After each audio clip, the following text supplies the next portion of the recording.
Müsəlman aləmi üçün müqəddəs sayılan Ramazan ayının günlərini yaşayırıq. Bu ilki Ramazan təqviminə nəzər saldıqda görə bilərik ki, imsak iftar arası zaman ölkəmiz üçün təxminən 14 saatdır.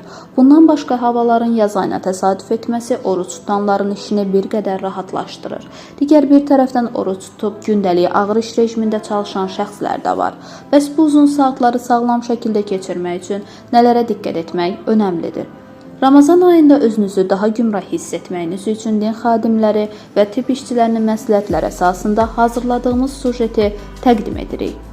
Ramazan ayında gün ərzində aclıq problemi olanlar lifli qidalardan istifadə edərək mədənin boşalma müddətini uzada bilərlər. Aclığı gecikdirən lobya, noxud, mərci, bulğur kimi qidaları qəbul etməsi, bol yağlı, duzlu, ağır yeməkləri ilə xəmir xörəklərindən uzaq durmaları tövsiyə edilir.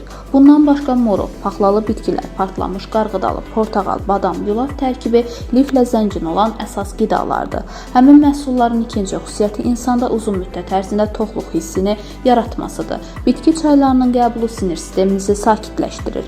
İdeal imsak süfrəsi necə olmalıdır? Ramazanda sağlam qidalanıb əlavə kilo almaq istəmirsinizsə, imsaka mütləq qalxmaq və bu zaman bəzi nüanslara fikir verilməlidir. İmsakdan ən az 40 dəqiqə sonra yatmaq lazımdır. İmsaka oyandıqdan sonra yuxu problemi yaşayırsınızsa, kivi yeməyiniz məsləhətdir. Gün ərzində tox qalmaq üçün imsakda daha çox yemək qəbul edilməli olduğunu düşünürsünüzsə, yanılırsınız. Əsasən yüngül qidalara önəm verilməli, bol maye qəbul edilməlidir.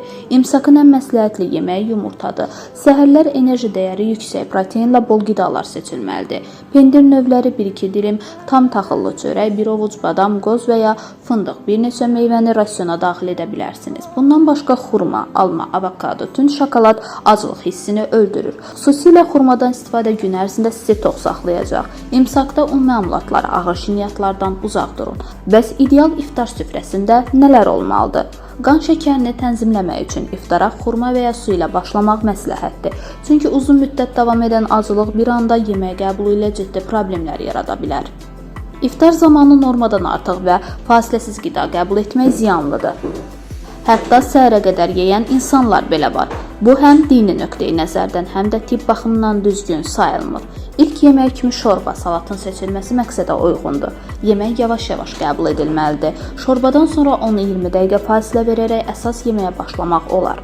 Süd məhsulları və qara çörək üstünlük verməyiniz həzm sisteminizi yüngülləşdirəcək.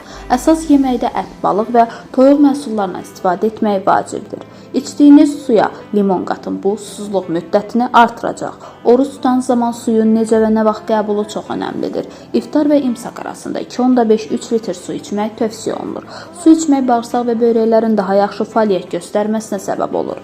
Ancaq yemək yeyən zaman su içmək həzm sistemini poza bilər. Su yeməkdən 10 dəqiqə əvvəl və ya 1 saat sonra içilməlidir. Maye qəbulunda digər bir məsələ isə çay və kofedən nə vaxt istifadə etməkdir. Belə ki, iftardan sonra maye qəbuluna xüsusi diqqət etmək lazımdır.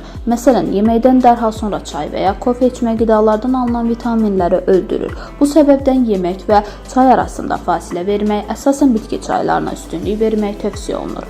Ramazan ayında idman sizə müsbət təsir edəcək. Gün ərzində ac qalıb iftarda tox olana kimi yemək istər-istəməz sizdə köpə səbəb olacaq və sonradan kilo almağa başlayacaqsınız. Bu səbəbdən yaxşı olar ki, yeməkdən 1 saat sonra yüngül məşqlər edəsiniz. İmkan daxilində ideal idman növü isə yoqadır.